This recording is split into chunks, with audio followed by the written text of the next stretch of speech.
Tolak jabatan Presiden 3 periode, ratusan mahasiswa demo di kantor DPRD Maluku pada hari ini Senin 11 April 2022. Mereka terlebih dahulu mendatangi kantor Gubernur Maluku untuk menyampaikan aspirasi. Terlihat massa membawa sejumlah spanduk dan poster yang berisi beberapa poin tuntutan dari aksi yang dilakukan. Apa saja tuntutan itu dan bagaimana jalannya aksi tadi akan dilaporkan rekan reporter kami dari Tribun Ambon. Ada rekan Dedi Aziz yang sudah siap dengan laporannya. Silakan rekan Dedi.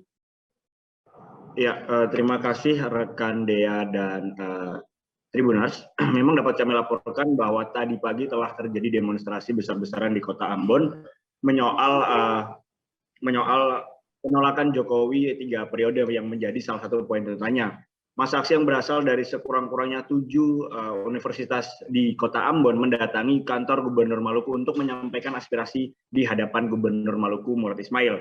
Terlihat mereka membawa sejumlah spanduk dan poster yang berisi beberapa poin tuntutan aksi yang dilakukan. Salah satu poin tuntutannya yang sudah dilaporkan tadi bahwa mereka menolak penundaan pemilu 2024 yang terindikasi akan berdampak pada perpanjangan masa jabatan Presiden Republik Indonesia. Penolakan kenaikan harga BBM dan kelangkaan minyak goreng pun menjadi isu serius yang diteriakan para mahasiswa ini. Aparat gabungan juga sudah berjaga terutama di gedung DPR karena setelah melakukan demonstrasi di depan kantor Gubernur Maluku, maka masa aksi rencananya akan bertolak ke DPRD Maluku.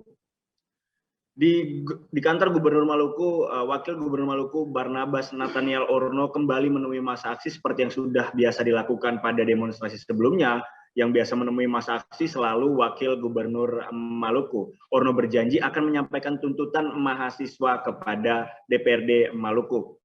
Ia pun berterima kasih kepada masa aksi yang dinilainya telah mengikuti prosedur demonstrasi yang telah ditentukan. Aksi demonstrasi ini merupakan lanjutan dari unjuk rasa yang telah dilakukan pada Jumat tanggal 8 April 2022. Di lain tempat, kepolisian juga menjamin tidak akan melakukan tindak kekerasan saat mengamankan aksi demonstrasi mahasiswa hari ini. Dan itu terbukti dan dikatakan oleh Kapolsek Nusa Niwe, Ibtu Johan Anakota, mereka mengamankan aksi demonstrasi dengan mengedepankan sisi humanisme. Terima kasih sudah nonton. Jangan lupa like, subscribe, dan share ya.